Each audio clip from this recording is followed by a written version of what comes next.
اب میں آپ کے درمیان قبل اس کے کہ آئندہ آج کی اس کانفرنس کی خطیب کو دعوت خطاب دوں، میں حاضرین گرامی سے، اپنے احباب سے، اخوان سے، برادران سے جو ادھر ادھر گھوم رہے ہیں، میں ان سے گزارش کروں گا کہ وہ آپ آئیں اور دلجمعی کے ساتھ، دلچسپی کے ساتھ جلسہ گاہ میں بیٹھ کر کے آپ کے جو خطبہ ہیں ان سے فائدہ اٹھائیں، ان کے علمی بیانات سے مستفید۔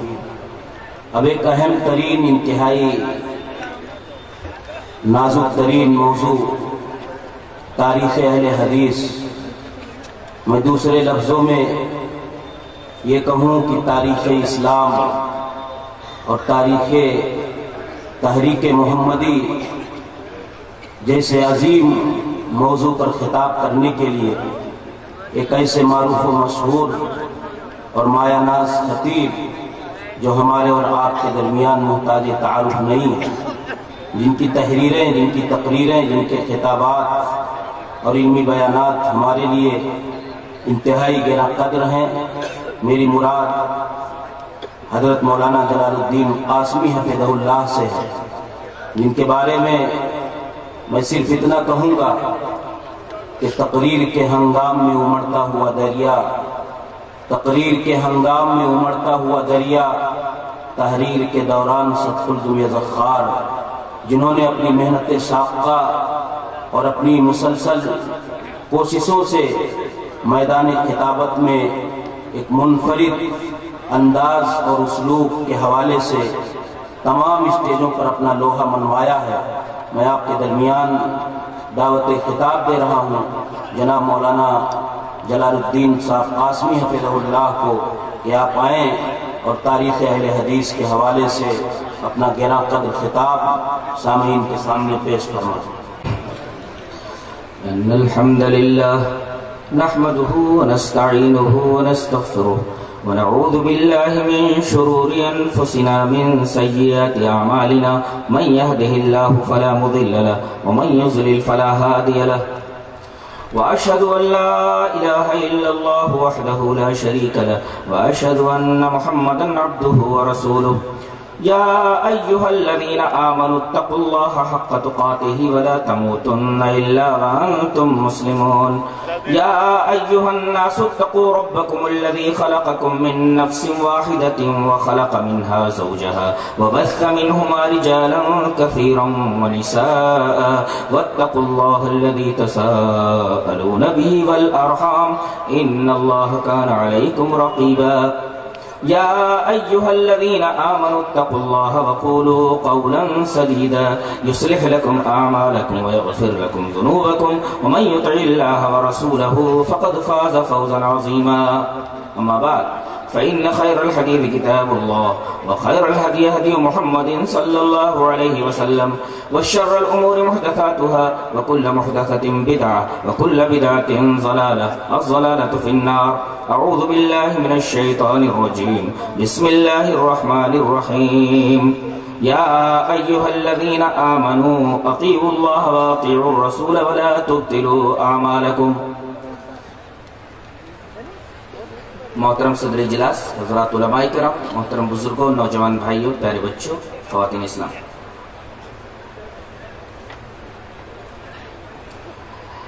موضوع تاریخ سے متعلق ہے اور آپ کو معلوم ہے کہ تاریخ ایک خشک موضوع ہے، تاہم کوشش یہ کروں گا کہ اس خشک موضوع کو تر بنا کر کے آپ کے سامنے پیش کروں۔ موضوع ہے تاریخ اہل حدیث۔ اس سے پہلے کہ میں اپنے موضوع پر آؤں، بطور توطیہ اور تمہید ایک شبہے کا ازالہ کر دوں۔ ہمیں وہابی اور نجدی کہا جاتا ہے،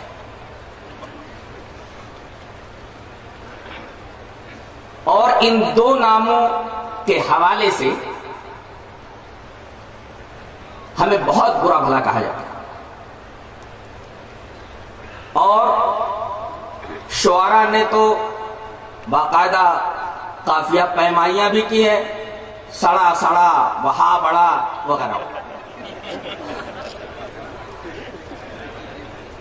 سوال یہ ہے کہ یہ جو نام ہمیں دیا گیا ہے، کیا اہل حدیث اس نام کو تسلیم کرتا ہے؟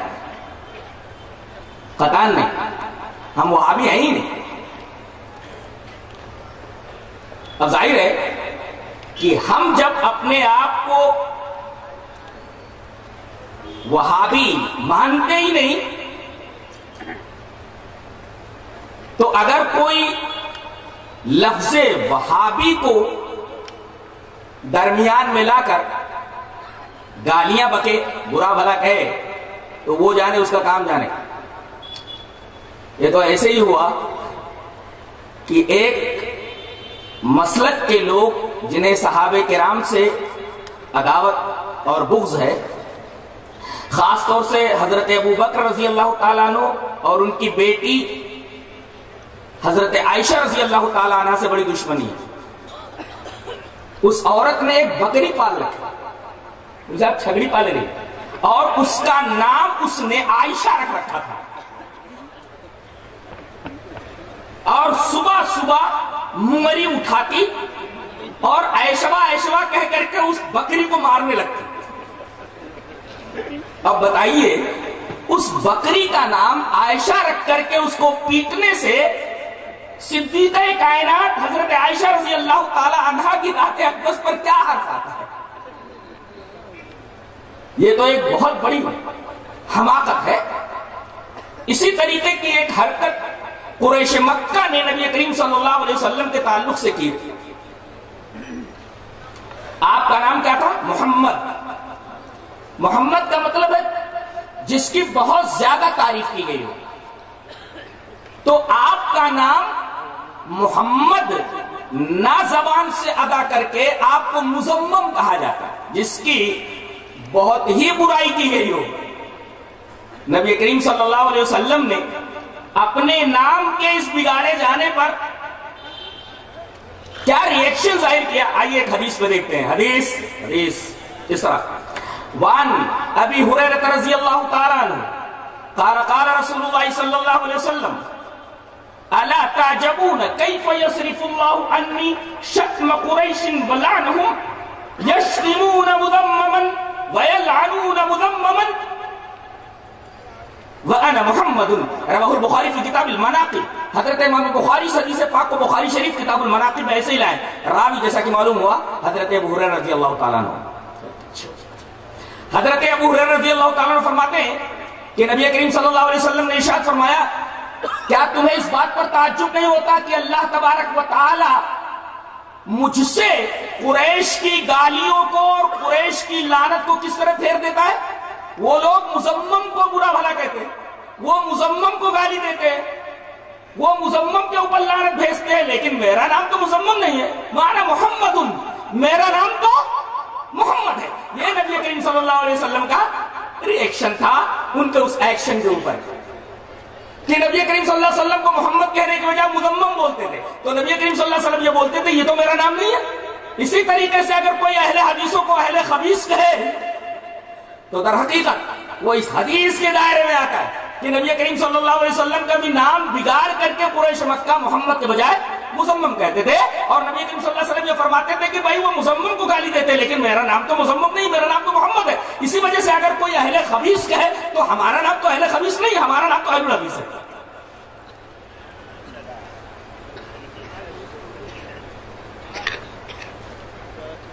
تو یہ بات سمجھ میں آئی کہ ہم لوگ وہابی نہیں ہیں اور نہ نجدی ہیں۔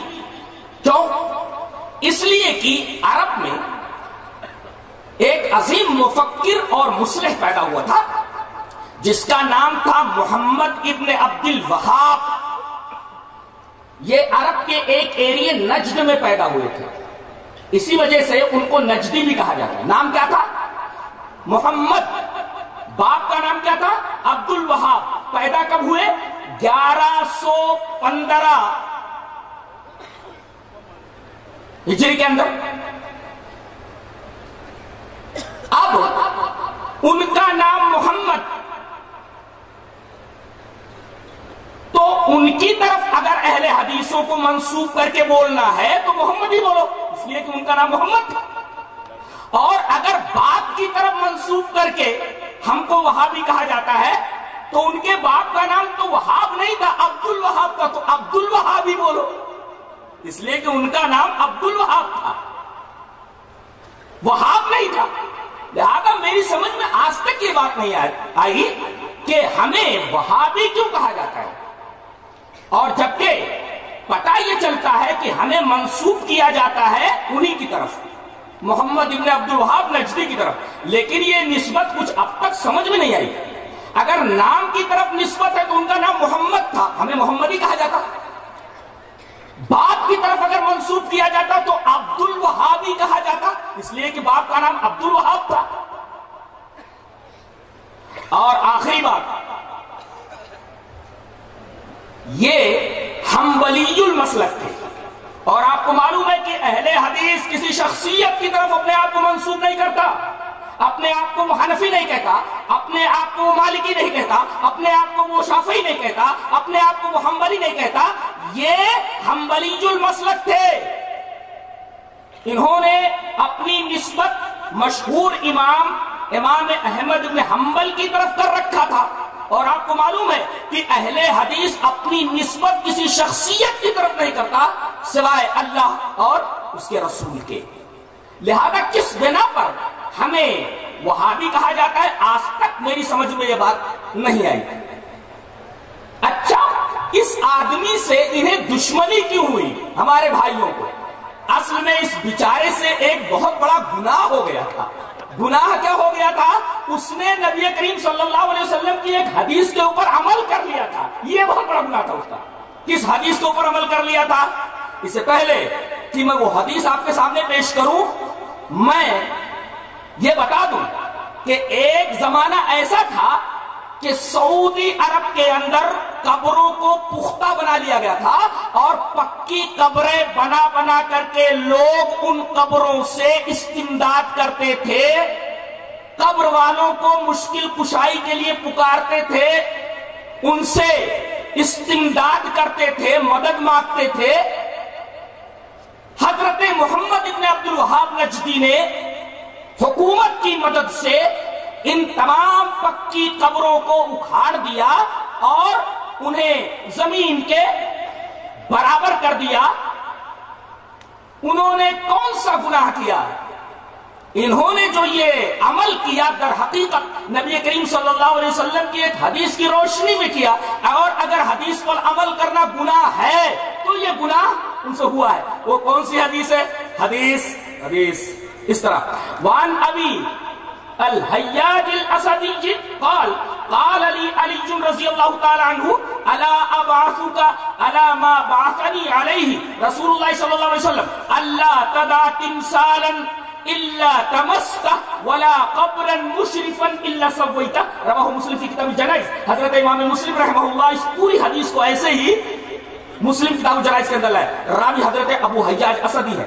حضرت ابو حیاج اسدی سے روایت ہے، وہ کہتے ہیں کہ نبی کریم صلی اللہ علیہ وسلم کے داماد محترم حضرت علی رضی اللہ تعالیٰ عنہ نے مجھ سے کہا کہ ابو حیاج، کیا میں تجھے ایسی مہم کے اوپر نہ بھیج دوں جس مہم کے اوپر خود جناب محمد رسول اللہ صلی اللہ علیہ وسلم نے مجھے بھیجا تھا؟ ابو حیاج نے کہا کہ اے نبی کے داماد محترم، جس مہم پر نبی نے آپ کو بھیجا تھا، اگر آپ مجھے بھیجنا چاہتے ہیں تو یہ میرے لیے سعادت کی بات ہے۔ وہ مہم کون سی تھی جس مہم پر نبی نے آپ کو بھیجا تھا؟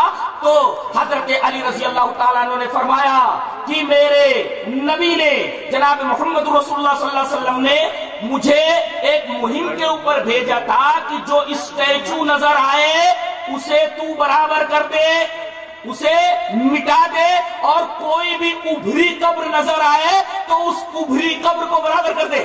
وَلَا قَبْرًا مُشْرِفًا إِلَّا سَوَّيْتَهُ، کوئی بھی ابھری قبر نظر آئے تو اس کو برابر کر دے۔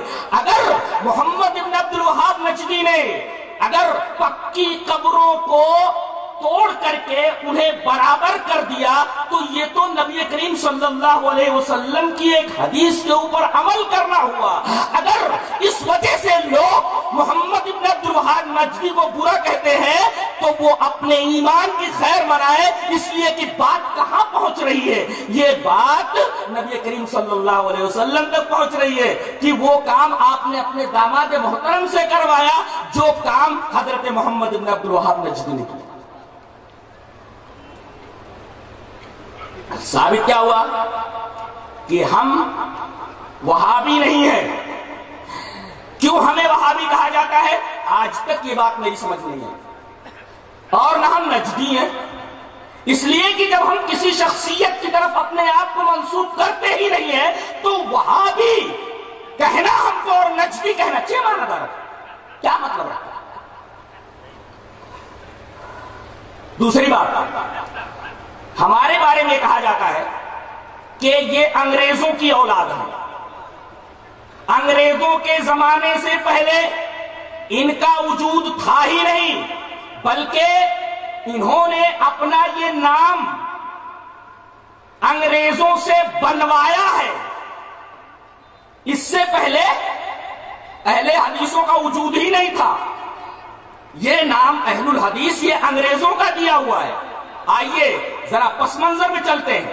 1857 کے آس پاس کا زمانہ ہے اور اس وقت ہمارا ملک ہندوستان، اس میں ہندو مسلم سب مل کر کے انگریزوں کو ہندوستان کی سرزمین سے بھگانے کے لیے اپنا خون بہا رہے تھے، پسینہ بہا رہے تھے اور طرح طرح کی تکلیفیں اٹھا رہے تھے۔ اور اس میں پیش اہل حدیث علماء، اہل حدیث نوجوان تھے جو سرحدی علاقوں میں انگریزی فوجوں سے نبردآزما تھے اور انگریز ان سے بہت پریشان تھے۔ لوگوں نے ان کے کانوں تک یہ بات پہنچائی کہ جو لوگ درد سر بنے ہوئے ہیں آپ کے، جانتے ہیں یہ لوگ کون ہیں؟ یہ وہابی ہیں۔ اچھا، ان کی پہچان کیا ہے؟ بتایا یہ گیا پہچان یہ ہے کہ مسجدوں میں CID جائے، کسی آدمی کو اگر رفع الیدین کرتا ہوا دیکھ لے یا سینے پر ہاتھ باندھتا ہوا دیکھ لے، جان لے کہ یہی وہابی ہے اور پکڑ کر اسے تختہ دار کے اوپر چڑھا دو۔ اس طرح پکڑ دھکڑ اہل حدیثوں کی چالو ہوئی۔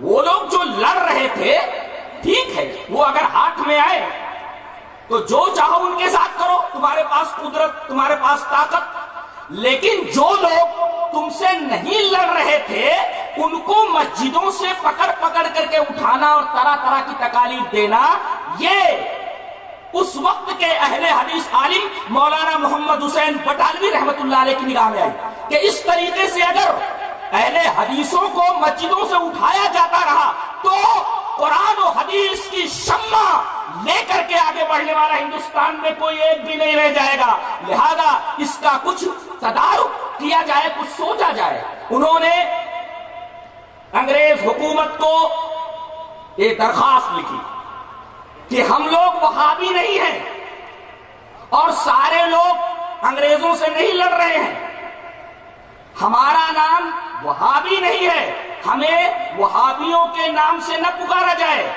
ہم اہل الحدیث ہیں، ہمیں اہل الحدیث کے نام سے پکارا جائے اور رجسٹروں میں یہی نام ہونا چاہیے۔ جانتے ہیں جواب جو اس کا گورنمنٹ کی طرف سے آیا وہ یہ تھا، غور سے سنیے، جواب یہ تھا کہ ان کو وہابی نہ کہا جائے۔ بس یہ نہیں تھا کہ ان کی درخواست پر ہم یہ کہتے ہیں کہ ان کو اہل الحدیث کہا جائے، ایسا کچھ بھی نہیں تھا، بلکہ یہ تھا کہ آج سے ان کو وہابی نہ کہا جائے۔ کسی بھی خط کے اندر یہ نہیں ہے کہ کسی انگریز نے یہ لکھا ہو کہ بھائی ہم ان کو اہل الحدیث نام دے رہے ہیں، آج سے ان کو اہل الحدیث کہو، وہابی نہ کہو، بلکہ ہر خط کے اندر یہی تھا کہ ان کو وہابی نہ کہا جائے۔ تو یہ کہنا کہ انگریزوں نے ان کو یہ نام اہل الحدیث دیا ہے، یہ تو سراسر اہل حدیثوں کے اوپر زیادتی اور بہت بڑا ظلم ہے اور جس کی کوئی بنیاد نہیں ہے۔ یہ تو اس شبہے کا جواب ہوا جو شبہ اس طرح پیش کیا جاتا ہے کہ انگریزوں کے زمانے سے پہلے اہل حدیث نام تھا ہی نہیں۔ ایک جملہ یاد رکھیں کہ مولانا محمد حسین بٹالوی نے انگریزوں سے اہل الحدیث نام منوایا ہے، بنوایا نہیں۔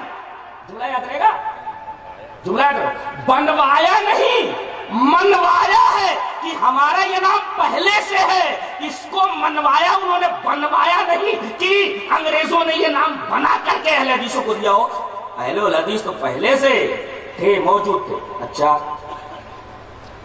اب آئیے اہل الحدیث کہاں سے ہیں اس سلسلے میں پہلی حدیث اس طرح، وعن ابی ہریرہ رضی اللہ تعالی عنہ انہ قال قیل یا رسول اللہ من اسعد الناس بشفاعتک یوم القیامہ قال رسول اللہ صلی اللہ علیہ وسلم لقد ظننت یا ابا ہریرہ ان لا يسألنی عن هذا الحديث احد اول منك لما رأيت من حرصك على الحديث اسعد الناس بشفاعتي يوم القيامة من قال لا اله الا الله خالصا من قلبه ونفسه۔ رواه البخاری فی کتاب العلم۔ حضرت امام بخاری شریف کے اندر کتاب العلم کے اندر روایت اسی طریقے سے ہے، میں نے عادت کے مطابق پوری روایت ریفر کر دی ہے۔ حضرت ابو ہریرہ فرماتے ہیں کہ جناب محمد رسول اللہ صلی اللہ علیہ وسلم سے انہوں نے پوچھا کہ اللہ کے رسول ایک سوال ہے، کہا کہ پوچھو، کہا کہ یہ بتائیے کہ قیامت کے میدان میں آپ کی سفارش کے درمیان آپ کی سفارش سے بہرور وہ کون سا خوش نصیب ہوگا جس کو قیامت کے دن میدان محشر میں آپ کی سفارش نصیب ہوگی۔ نبی کریم صلی اللہ علیہ وسلم نے ابھی جواب نہیں دیا، بلکہ ابو ہریرہ رضی اللہ تعالیٰ عنہ سے یہ کہا، اے ابو ہریرہ مجھے یقین تھا کہ یہ سوال تم سے پہلے کوئی نہیں کرے گا، تم ہی یہ سوال کرو گے۔ کیوں؟ لما رأیت من حرصک علی الحدیث، اس لیے کہ تم حدیث کے بہت زیادہ حریص ہو، حدیث سے تمہیں بہت دلچسپی ہے۔ میں ایک بات بولنا چاہتا ہوں، نبی کریم صلی اللہ علیہ وسلم کی زبان مبارک سے لفظ حدیث الحدیث نکلا، لما رأیتک من حرصک علی الحدیث، حدیث کے اوپر تم بہت زیادہ حریص ہو، تمہیں حدیث سے بہت زیادہ دلچسپی ہے۔ یہ دیکھیے لفظ الحدیث موجود ہے، اور حضرت ابو ہریرہ کی آپ نے تعریف کیوں کی؟ اس لیے کہ وہ نبی کریم صلی اللہ علیہ وسلم کی حدیثوں کو لکھتے تھے، یاد کرتے تھے۔ اچھا حدیث کا لفظ اس حدیث کے اندر مل گیا۔ اب میں آپ سے پوچھوں، قانون موجود ہو تو کوئی قانون بنانے والا یا قانون پر عمل کرنے والا نہیں رہے گا کیا؟ ارے قانون اگر موجود ہے تو سمجھ لو کہ قانون بنانے والا بھی موجود ہے اور قانون پر عمل کرنے والا بھی موجود ہے۔ جی اب حدیث اگر موجود ہے تو حدیث بولنے والا بھی موجود جناب محمد صلی اللہ علیہ وسلم، اور حدیث کے اوپر عمل کرنے والا بھی موجود صحابہ کرام رضوان اللہ تعالی علیہم اجمعین۔ تو حدیث موجود ہو، اس پر عمل کرنے والے اہل الحدیث نہ ہوں، یہ تو ہو ہی نہیں سکتا۔ ہاں ایک سوال آپ کر سکتے ہیں کہ جب حدیث موجود تھی، اہل الحدیث بھی موجود تھے، تو یہ نام صحابہ کرام نے اپنا کیوں نہیں رکھ لیا، ظاہر کیوں نہیں کر دیا؟ جواب بالکل سمپل ہے کہ اس وقت صحابہ کرام کے مقابلے میں یہ مسلمان تھے اور مقابلے میں صرف کافر تھے، اور کوئی تھا ہی نہیں، ایک ماننے والا ایک نہ ماننے والا۔ لہذا اس وقت صحابہ کرام نے اپنے آپ کو صرف مسلم کہا، اس لیے کہ اپوزٹ میں صرف ایک ہی فرقہ تھا، ایک ہی گروہ تھا، وہ تھا انکار کرنے والا۔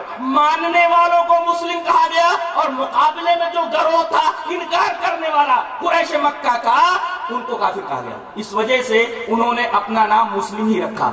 لیکن جیسے بات آگے بڑھی اور لوگوں نے نص کے مقابلے میں، قرآن و حدیث کے مقابلے میں رائے کے اوپر عمل کرنا شروع کر دیا، یہ فلاں شخصیت کی رائے ہے، یہ فلاں امام کی رائے ہے، یہ فلاں مفکر کی فکر ہے، یہ فلاں قانون دا کا قانون ہے۔ جب لوگوں نے وحی الہی کے مقابلے میں رائے ظاہر کرنی شروع کی، تو اب ان مسلمانوں نے، جنہوں نے اپنا نام صرف مسلم رکھ رکھا تھا، صاف کہہ دیا کہ ہم اصحاب الحدیث ہے، تم اصحاب الرائے ہو. کیا ایسا ہوا تھا؟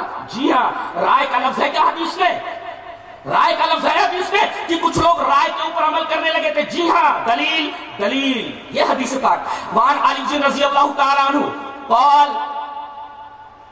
وعن علی رضی اللہ تعالیٰ عنہ قال لو كان الدین بالرائے لكان اسفل الخف اولى بالمسح من اعلى وقد رايت رسول الله صلى الله عليه وسلم يمسح على ظاهر الخفين رواه ابو داؤد في کتاب الطہارہ. حضرت امام ابو داؤد اس حدیث پاک کو ایسے کتاب الطہارہ کے اندر لائے. راوی نبی کریم صلی اللہ علیہ وسلم کے داماد محترم حضرت علی رضی اللہ عنہ. غور سے دیکھیں حضرت علی فرماتے ہیں کہ اگر دین کی بنیاد رائے کے اوپر ہوتی، لو کان الدین بالرائے، اگر دیکھنا ہو یہ حدیث ابو داؤد شریف کھول کر کے دیکھو کتاب الطہارہ کے اندر یہ روایت مل جائے گی. حضرت علی فرماتے ہیں کہ اگر دین کی بنیاد رائے کے اوپر ہوتی، عقل کے اوپر ہوتی، تو موزے پر مسا نیچے سے ہوتا، اوپر سے نہیں.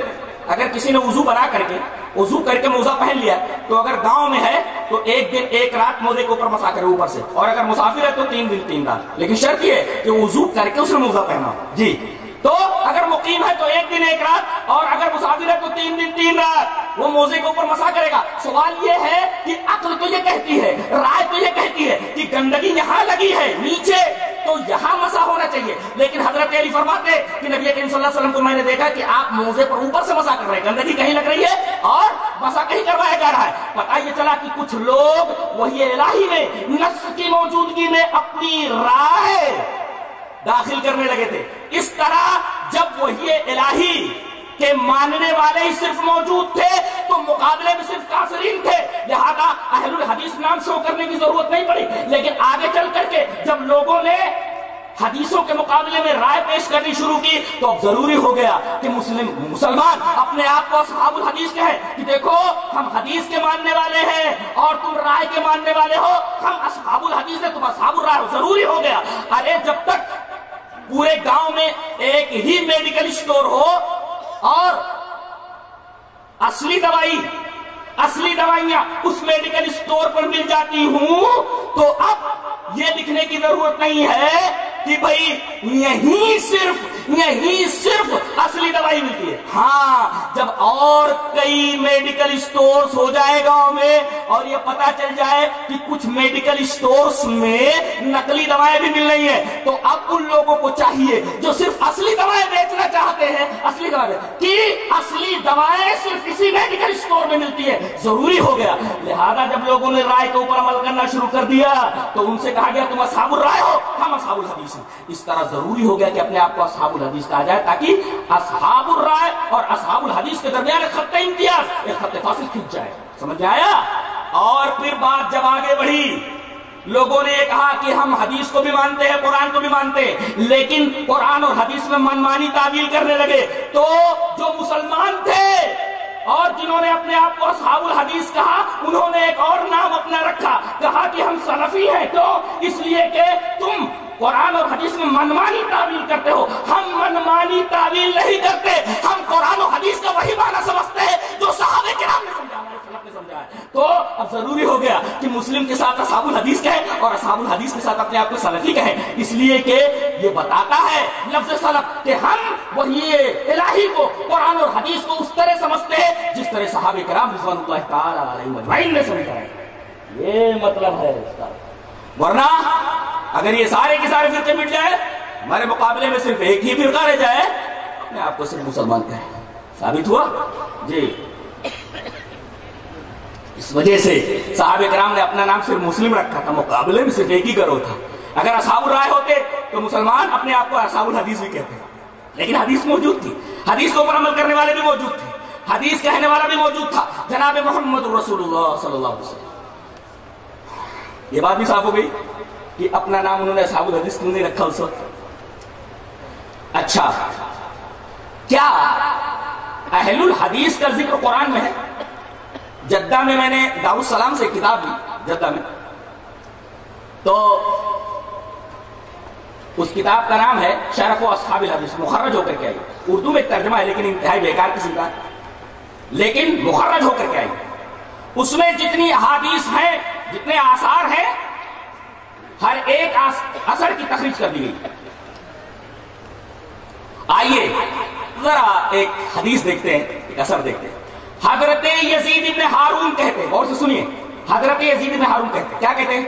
قلت لحماد ابن زید یا ابا اسماعیل هل ذکر اللہ اصحاب الحدیث فی القرآن؟ قال بلا الم تسمع الى قوله لیتفقهوا فی الدین ولینذروا قومهم اذا رجعوا الیہم، رواہ الخطیب فی کتابہ شرف اصحاب الحدیث، وهذا السند صحیح، سند بالکل صحیح ہے۔ حضرت یزید بن ہارون کہتے ہیں کہ میں نے حماد بن زید سے پوچھا کہ کیا اللہ تعالیٰ نے اہل حدیثوں کا ذکر قرآن میں کیا ہے؟ اللہ اہل حدیثوں کا ذکر قرآن میں کیا ہے؟ تو حماد بن زید نے کہا بلا کیوں نہیں، ارے اللہ تعالیٰ نے قرآن میں اہل حدیثوں کا ذکر کیا ہے۔ کہا کس آیت کے اندر؟ کہا کہ سورہ توبہ کی اس آیت کے اندر جو 11ویں پارے میں ہے، اللہ نے فرمایا لیتفقهوا فی الدین ولینذروا قومهم اذا رجعوا، وہ دین کی فقہ حاصل کرتے ہیں اور جب لوٹتے ہیں تو اپنی قوم کو انذار کرتے ہیں۔ گویا سورہ توبہ کی اس آیت سے حماد بن زید نے استدلال کیا کہ اللہ تبارک و تعالیٰ نے اہل الحدیث کا ذکر قرآن حکیم میں کیا ہے۔ اچھا کہیں اور بھی ہے؟ علامہ ابن تیمیہ کے شاگرد رشید حافظ عماد الدین ابن کثیر، جن کی تفسیر کی کتاب تفسیر ابن کثیر میرا خیال ہے کہ ہر اہل حدیث کے گھر میں ہوگی تقریباً، جنہیں پڑھنے کا شوق ہے، وہاں 15ویں پارے کی تفسیر جب انہوں نے کی تو اس آیت کی تفسیر ہے، اللہ نے فرمایا یوم ندعو کل اناس بامامہم، قیامت کے دن ہم لوگوں کو قیامت کے دن ہم لوگوں کو ان کے امام کے ساتھ بلائیں گے، لیڈر آگے آگے اور مقتدی پیچھے پیچھے، نہ جہنم میں کوئی تنہا جائے گا نہ جنت میں کوئی تنہا جائے گا، لیڈر آگے آگے ہوگا، پیچھے مقتدی لوگ ہوں گے، ہاں چاہے برے لیڈر ہوں چاہے اچھے لیڈر ہوں، سب ایک ساتھ جائیں گے۔ زمارہ کا لفظ ہے، جنت جائیں گے تو زمارہ، جہنم میں جائیں گے تو زمارہ مانے گروہ کی شکل میں۔ یہ جا رہے ہیں جنت میں لوگ، اب امام کون آگے؟ یوم ندعو کل اناس بامامہم، اللہ فرماتا ہے کہ ہم اس دن تمام لوگوں کو ان کے امام کے ساتھ بلائیں گے، جنہوں نے فرعون کو اپنا امام مانا فرعون ان کا امام، جنہوں نے حامان کو اپنا امام مانا حامان کا امام، کسی نے کسی نیتا کو اپنا امام مانا وہ نیتا ان کا امام، اسی طریقے سے کسی شخصیت کو کسی نے امام مانا وہ شخصیت ان کی امام، اور کسی نے کسی امام کو اپنا امام مانا تو امام آگے آگے اور پیچھے یہ لوگ۔ اور اس آیت کریمہ کی تفسیر میں حافظ عماد الدین ابن کثیر لکھتے ہیں فقال بعض السلف، بعض سلف یہ کہتے ہیں هذا اکبر شرف لاصحاب الحدیث لان امامهم النبی صلی اللہ علیہ وسلم، اس آیت کریمہ میں اہل الحدیث کی فضیلت بیان کی گئی ہے اس لیے کہ قیامت کے دن ان کا امام کائنات جناب محمد رسول اللہ صلی اللہ علیہ وسلم۔ یہ کتنے خوش نصیب ہیں آپ لوگ، جب بڑا امام موجود ہے تو کسی اور امام کے پیچھے جانے کی کیا ضرورت ہے؟ بتایا انہوں نے کہ بعض سلف نے یہ کہا کہ اس آیت کریمہ میں اہل الحدیث کی فضیلت بیان کی گئی ہے، ھذا اکبر شرف لاصحاب الحدیث، اس میں اہل حدیثوں کی فضیلت بیان کی گئی ہے اس لیے کہ قیامت کے دن ان کے امام لأن امامهم النبی صلی اللہ علیہ وسلم، اس لیے کہ اس دن نبی کریم صلی اللہ علیہ وسلم ان کے امام ہوں گے، آگے آگے نبی جا رہے ہیں پیچھے آپ کی اتباع کرنے والے جا رہے ہیں۔ خوش ہو جاؤ۔ ان دو آیتوں سے معلوم ہوا کہ اہل الحدیث کا ذکر قرآن میں بھی ہے۔ جی اب حدیثوں کی طرف آتے ہیں، آ جائیے۔ پہلے حدیث ترمذی کے دیکھتے ہیں جسے امام ترمذی رحمۃ اللہ علیہ کتاب الفتن میں لائے۔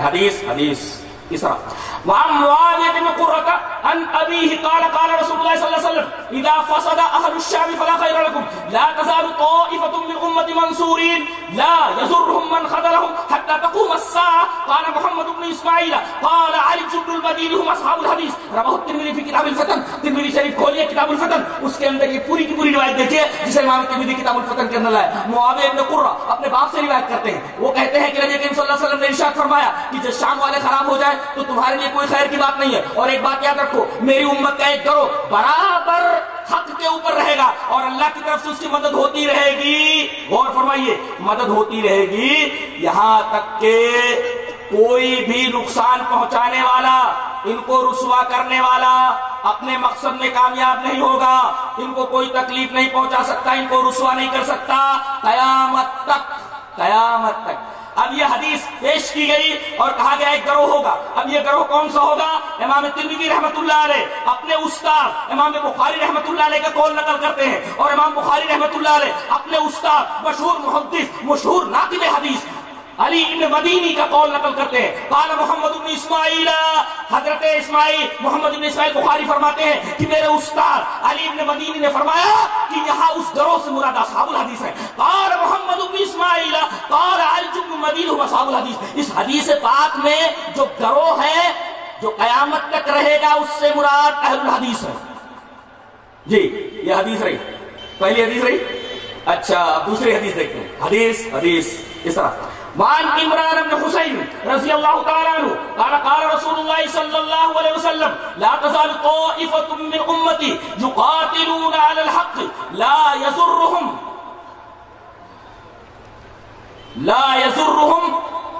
من غدرهم حتى تقوم الساعة۔ حدیث اس طرح وعن عمران بن حسین رضی اللہ تعالی عنہ قال قال رسول اللہ صلی اللہ علیہ وسلم لا تزال طائفة من امتی يقاتلون على الحق قال يزيد بن هارون ان لم يكونوا اصحاب الحديث فلا ادري من هم، رواه الخطيب في شرح اصحاب الحديث وسنده صحيح۔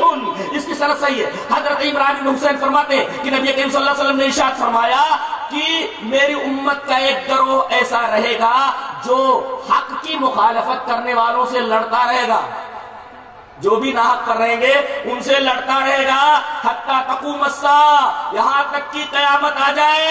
وہ گروہ کون سا ہوگا؟ قول پیش کر رہے قال یزید بن ہارون، یزید بن ہارون کہتے ہیں ان لم یکونوا اصحاب الحدیث فلا ادری من هم، اس طائفہ اس گروہ سے مراد اگر اہل الحدیث نہیں ہے تو میں نہیں جانتا کون ہے، فلا ادری من هم، میں نہیں جانتا کہ کون ہے۔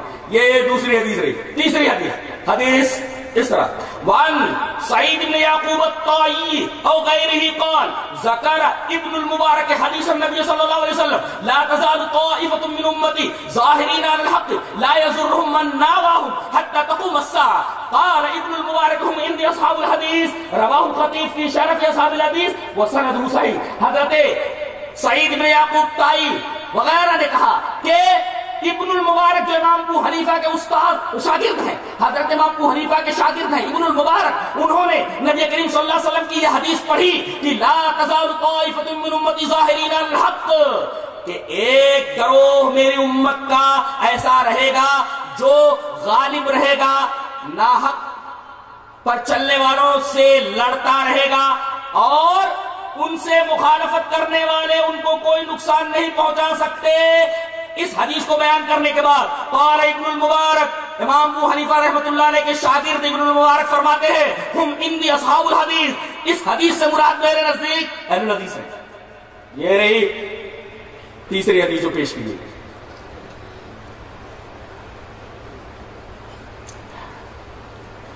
قرآن حکیم کی دو آیتوں سے استدلال اصحاب الحدیث کے شرف کے اوپر پیش کیا گیا، اور اس کے بعد الگ ترتیب تین حدیثیں پیش کی گئی جن کے اندر صاف لفظ اصحاب الحدیث موجود ہے۔ یہ لفظ کیا انگریزوں کے زمانے کا ہے کہ بہت پہلے کا ہے؟ نہیں، بہت پہلے کا ہے۔ دلیل دی جائے۔ حضرت امام شیبی جانتے یہ ایک بہت بڑے تابعی ہیں، کتنے صحابہ کرام سے ملے ہیں؟ حافظ ابن حجر رحمۃ اللہ علیہ کی تہذیب التہذیب اٹھا کر کے دیکھیے، حافظ ابن حجر اسقلانی رحمۃ اللہ علیہ نے اپنی کتاب تہذیب التہذیب کے اندر یہ لکھا ہے کہ امام شیبی یہ فرماتے ہیں کہ ادرکت 500 من الصحابہ، میں نے 500 صحابہ کرام سے ملاقات کی ہے، میں نے 500 صحابہ کرام کو دیکھا ہے۔ اب بتائیے امام شیبی فرماتے ہیں کہ میں نے 500 صحابہ کرام سے ملاقات کی ہے، میں 500 صحابہ کرام کا شاگرد ہوں۔ اچھا اب اگر یہ اہل الحدیث کا لفظ بولے تو اس کا مطلب ہے کہ صحابہ کرام کے زمانے میں بھی یہ لفظ موجود تھا، اس لیے کہ انہوں نے 500 صحابہ کرام سے ملاقات کی. اب حضرت امام شیبی کا قول جسے امام حاکم نے ترجمہ شیبی کے اندر پیش کیا ہے اور تذکرۃ الحفاظ میں حافظ ذہبی نے اس کو نقل کیا ہے، عبارت اس طرح: وعن الشیبی قال كره الصالحون الأولون الإكثار من الحديث ولم استقبلت من أمري ما استدبرت ما حدثت إلا بما أجمع عليه أهل الحديث. قال الحاكم في ترجمة الشيبي في تذكرة الحفاظ. حضرت امام حاکم رحمۃ اللہ علیہ شیبی کی سوال حیات میں ان کی بایوگرافی کے اندر اس کو بیان کرتے ہیں تذکرۃ الحفاظ کے اندر. امام شیبی فرماتے ہیں کہ پہلے کے نیک لوگوں نے الٹی پلٹی حدیثیں کثرت سے بیان کرنے سے منع کیا ہے، اور اگر وہ بات جو مجھے بعد میں معلوم ہوئی پہلے سے معلوم ہو جاتی تو میں وہی حدیثیں بیان کرتا جو اہل الحدیث بیان کرتے ہیں، جس پر اہل الحدیث کا اجماع ہے. بتائیے یہ آدمی تقریباً 500 صحابہ کرام سے مل رہا ہے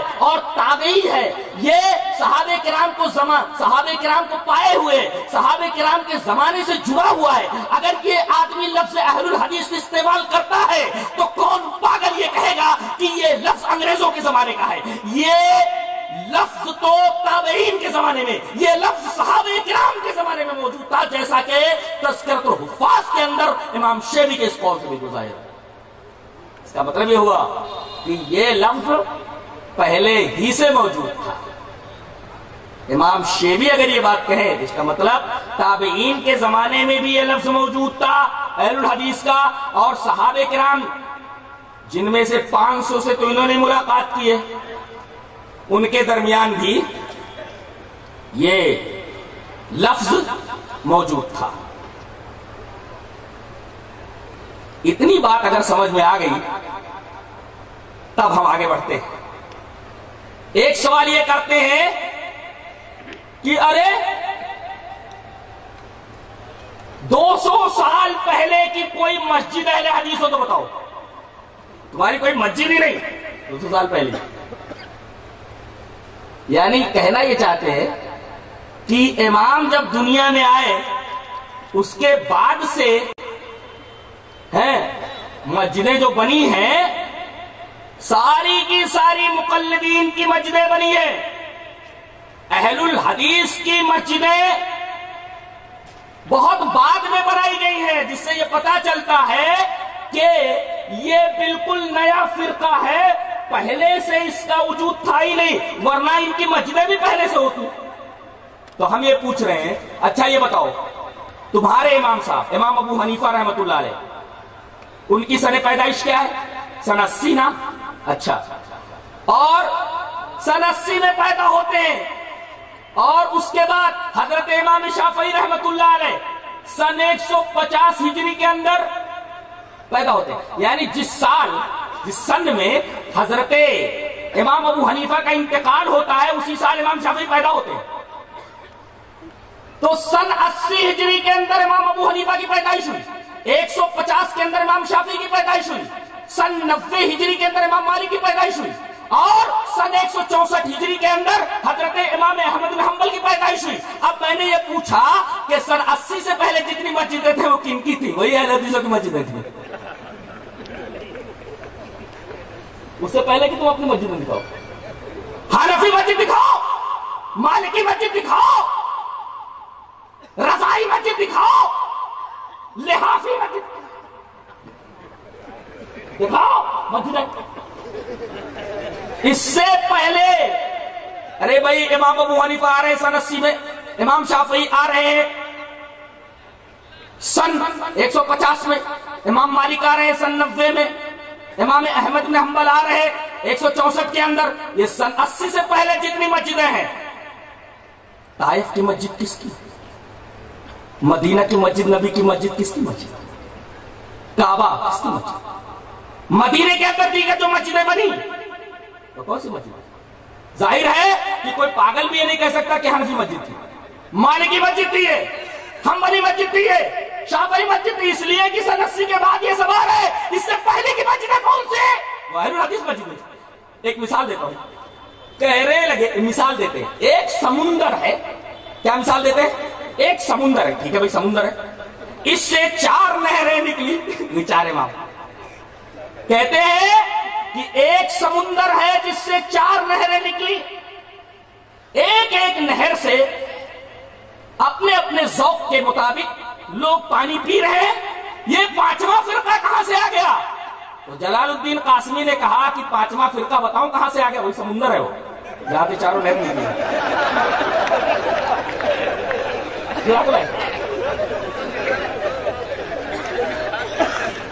لوگ کیسی الٹی پلٹی مثالیں دیتے ہیں۔ ایک سمندر ہے جس سے 4 نہریں نکلی، 4 نہروں سے مراد یہ 4 امام، تو یہ 5واں فرقہ اہل حدیث کہاں سے آیا؟ میں نے کہا 5واں فرقہ وہی سمندر ہے جہاں سے یہ سب نکلے، لیکن پہلے جب نکلے تھے تو نہر میں پانی صاف تھا، جیسے جیسے یہ نہر آگے بڑھتی گئی اس کے اندر کچرا وچرا سب بھر گیا، پورا کا پورا پانی پینے جیسا نہیں رہا۔ لوگوں کو چاہیے کہ اگر خالص پانی پینا ہے تو اصل جہاں سے یہ نکلی تھی 4 نہریں، اصل پانی کی طرف، اصل ماں کی طرف، سمندر کی طرف رجوع کرو۔ اور تمام ائمہ کرام نے یہ کہا کہ ہم نے جہاں سے بات لی وہیں سے لو، جناب محمد رسول اللہ صلی اللہ علیہ وسلم کی بارگاہ سے یہ ساری چیزیں لو۔ اب جی چاہتا وہ حدیث پڑھ دوں تاکہ مزہ آ جائے، حدیث اس طرح وعن ابی ہریرہ رضی اللہ تعالی عنہ قال قال رسول اللہ صلی اللہ علیہ وسلم انی قد ترکت فیکم شیئین لن تضلوا بعدهما کتاب اللہ وسنتی ولن یتفرقا حتی یرد علی الحوض رواه الحاکم فی المستدرک فی کتاب العلم۔ حضرت امام حاکم رحمہ اللہ اس حدیث پاک کو ایسے ہی مستدرک حاکم میں کتاب العلم کے اندر لایا، راوی حضرت ابو ہریرہ ہے۔ حضرت ابو ہریرہ فرماتے ہیں کہ نبی کریم صلی اللہ علیہ وسلم نے ارشاد فرمایا کہ میں نے تمہارے درمیان 2 چیزیں چھوڑ دی، یہی نہر ہے، وہی الہی کی۔ قرآن بھی اترا اللہ کی طرف سے، حدیث بھی اتری، یہ وہ سمندر ہے، یہ وہ سمندر ہے۔ بعد میں نہریں نکل دی ہیں، ٹھیک ہے بھائی تھوڑی دور چلی ہیں نہریں، پانی صاف تھا، لیکن جیسے جیسے یہ نہریں آگے بڑھتی ہیں پانی گدلا ہوتا گیا۔ اب جن کو یہ گندا پانی پینا ہو وہی پیو، ہم کو یہ کچرے والا پانی نہیں پینا ہے، ہم کو بیمار نہیں ہونا ہے۔ ایک بیماری بدن کی بیماری ہوتی ہے، روح کو بیماری لگ جائے تو، ایمان کو بیماری لگ جائے تو ہمیں ان نہروں کا پانی نہیں پینا ہے، اس لیے کہ جس نہر کا پانی خراب ہو گیا ہو اس کے اندر کیٹانو، اس کے اندر جراثیم، نقصان دہ، مضر للصحت، صحت کے لیے مضر، پورے بدن کو تباہ کر دینے والے۔ جب آدمی گندا پانی پینے کے لیے راضی نہیں ہوتا، بسلری مانگتا ہے، دین کے بارے میں گندا پانی پینے کے لیے تو تیار ہو جاتے ہو، شرم نہیں آتی تم کو؟ حیا نہیں آتی؟ حیا نہیں آتی؟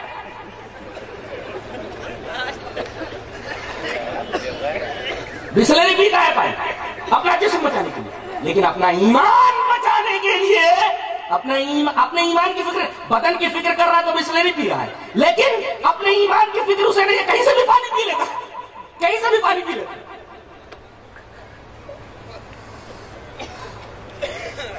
کہتے ہیں سارے راستے صحیح ہیں، ارے بھی سارے راستے کیسے صحیح ہیں؟ جی یہ تو ہمارا ہندو بھائی بھی نہیں مانتا کہ چاروں راستے، ہر راستہ صحیح ہے۔ پہلے حدیث دیکھتے ہیں، اس کے بعد ایک شلوک دیکھتے ہیں۔ حدیث کس طرح؟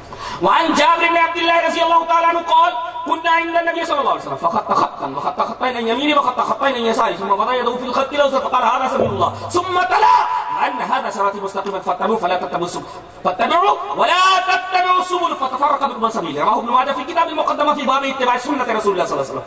حضرت ابن ماجہ فصل جلدی پڑھ رہا ہوں، حدیث پرفیکٹ حدیث پڑھ رہا ہوں۔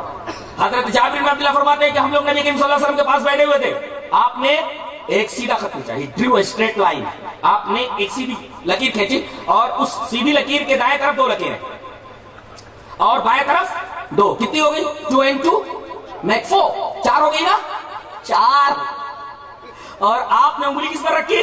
بیچ والی پر، ہاں سبیل اللہ، یہ اللہ کا راستہ، پھر یہ 4، پھر یہ 4، انگلی آپ نے تو بیچ والی پر رکھا ہے، گویا وہی نہر ہے۔ وہ نہر کی جو مثال میں نے دی نا، یہ لکیر سے آپ نے سمجھایا، نبی کریم صلی اللہ علیہ وسلم نے سمجھایا، اس کو بورڈ کے اوپر سمجھایا۔ ایک لکیر کھینچی، لکیر کے دائیں طرف 2 لکیریں، لکیر کے بائیں طرف 2 لکیریں، اور آپ نے فرمایا یہ جو سیدھی لائن جا رہی ہے یہ اللہ کا راستہ ہے، پھر یہ 4 یہ اللہ کے راستے نہیں ہے، آگے چل کر کے سب خراب ہو گئے راستہ۔ جی آپ نے فرمایا فتبعوا، اسی ایک راستے کی اتباع کرو، ولا راستے کے اوپر چلو، راستوں پر نہ چلو۔ کیا؟ ارے آپ لوگ خاموش بیٹھے ہوئے، راستے پر چلو، راستوں پر نہ چلو۔